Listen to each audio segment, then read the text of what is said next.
오늘의 말씀 열왕기하 12장 1절에서 21절까지 말씀입니다. 예후 제7년에 요아스가 왕이 되어 40해 동안을 예루살렘에서 다스렸다. 그의 어머니 시비아는 브엘세바 사람이었다. 요아스는 여호와다 제사장이 가르쳐준 대로 하였으므로 일생 동안 주님께서 보시기에 올바른 일을 하였다. 다만 산당을 제거하지 않아서 백성이 여전히 산당에서 제사를 지내고 향을 피웠다. 요아스가 제사장들에게 말하였다.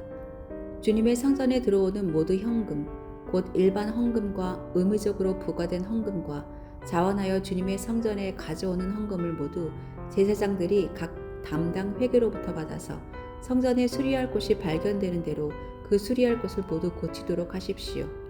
그러나 요아스가 왕이 된 지 23해가 지나도록 제사장들은 그 성전에 수리할 곳을 고치지 않았다. 요아스 왕이 여호야다 제사장과 다른 제사장들을 모두 불러서 그들에게 말하였다. 어찌하여 아직 성전에 수리할 곳을 고치지 않고 있습니까? 이제는 더 이상 담당 회계로부터 돈을 받아두지 말고 성전을 수리하는 데 쓰도록 직접 넘기게 하십시오. 제사장들은 이 일에 동의하여 제사장들이 백성으로부터 돈을 받거나 성전을 직접 수리하거나 하는 일을 하지 않기로 하였다. 제사장 여호야다는 궤를 하나 가져다가 그 뚜껑에 구멍을 뚫어 주님의 성전으로 들여와서 오른쪽 곧 제단 곁에 그것을 놓았다. 그래서 문을 지키는 제사장들이 주님의 성전으로 가져오는 모든 헌금을 그 궤에 넣게 하였다. 그 궤가 헌금으로 가득 찰 때마다 왕실 서기관과 대제사장이 와서 주님의 성전에 헌납된 헌금을 쏟아내어 계산하였다. 계산이 끝나면 그 헌금은 주님의 성전 공사를 맡은 감독관들에게 전달되었고 그것은 다시 주님의 성전을 수리하는 목수들과 건축자들에게 지불되었고 또 미장이와 석수에게도 지불되었으며 주님의 성전을 수리하는 데 드는 나무와 돌을 사는 데와 그 밖에 성전을 수리하는 데 필요한 경비로 쓰였다.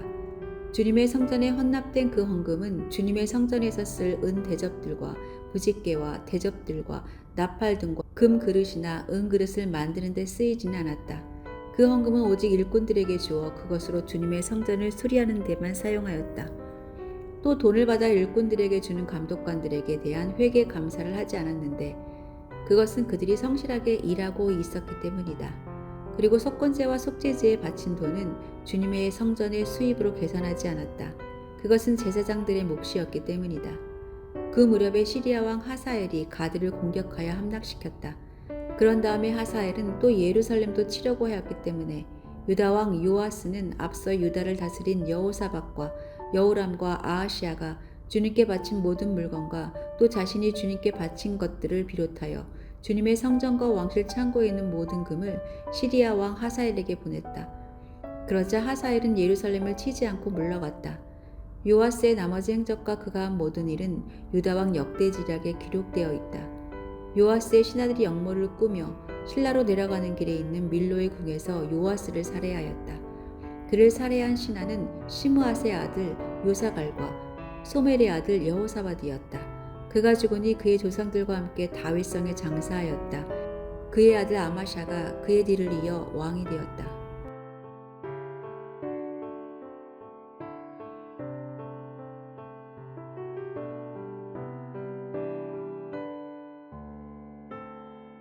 좋은 부모, 좋은 스승 아래서 자란 아이들은 바른 성품으로 훈련을 받아 좋은 영향력을 끼칠 수 있게 됩니다.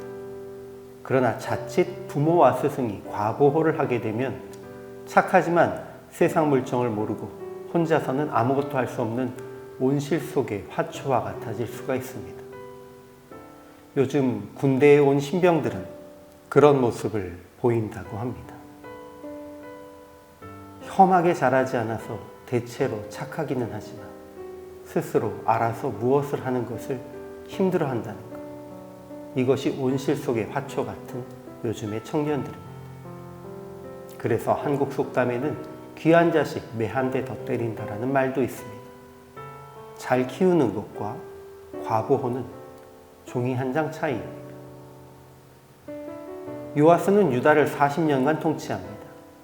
제사장 여호야다가 보좌하는 동안은 여호와 보시기에 정직하게 행했지만 산당 제사는 제거되지 않았습니다. 또 요아스는 성전에 드려지는 은을 가지고 성전 수리를 하라고 명령했지만 그의 통치 23년까지 수리가 되지 않는 것을 봅니다. 이에 한 궤를 가져다가 모든 은을 그곳에 모으게 하고 그것으로 성전을 수리하게 했습니다. 그러나 아람 왕 하사엘이 예루살렘을 공격해 올 때에 요아스는 성전 곳간과 왕궁의 금을 가져다 바치고 전쟁을 면했습니다. 이후 신복들의 반역으로 죽임을 당하고 그 아들 아마샤가 왕이 됩니다. 그의 통치에 대한 긍정적인 평가는 먼저 제사장 여호야다가 보좌하는 동안은 정직하게 행하였다는 것과 명령한 지 23년이 지나도록 진행되지 않던 성전 수리를 주도적으로 이끌어 진행했다는 점입니다. 그러나 부정적인 부분도 찾아볼 수 있습니다. 먼저 여호야다가 사는 동안 정직하게 행했다는 것은 그가 죽은 후에는 그러지 못했다는 말입니다. 또 산당 제사도 여전히 허용하고 있습니다. 무엇보다 전쟁의 위기를 마주했을 때 하나님을 의지하지 않고 스스로 금을 바치며 평화를 구걸한 것도 그의 통치의 오점으로 남아 있습니다. 그러므로 성경은 요아스의 개혁이 선한 것이었으나 끝은 온전하지 못했다고 평가합니다. 무엇보다 요아스의 신앙이 스스로 단단히 서지 못한 부분이 가장 안타깝습니다.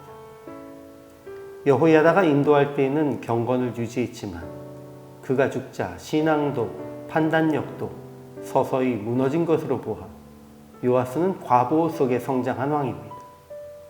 너무 어려서 왕이 되면서 처음부터 의지만 하던 습관이 이어진 것입니다. 그 결과 스스로 믿음에 바로 서지 못하고 시간이 흘러도 어린아이 같은 신앙에 머물렀던 것입니다. 우리도 신앙을 점검해야 합니다. 아직도 이끌어주는 이가 없으면 무너질 수밖에 없는 갓난 아이와 같은 신앙은 아닌지 돌아보고 스스로 말씀을 읽고 묵상하고 기도 가운데 스스로 설 수 있는 성숙한 영적 어른이 되어가기를 소망합니다.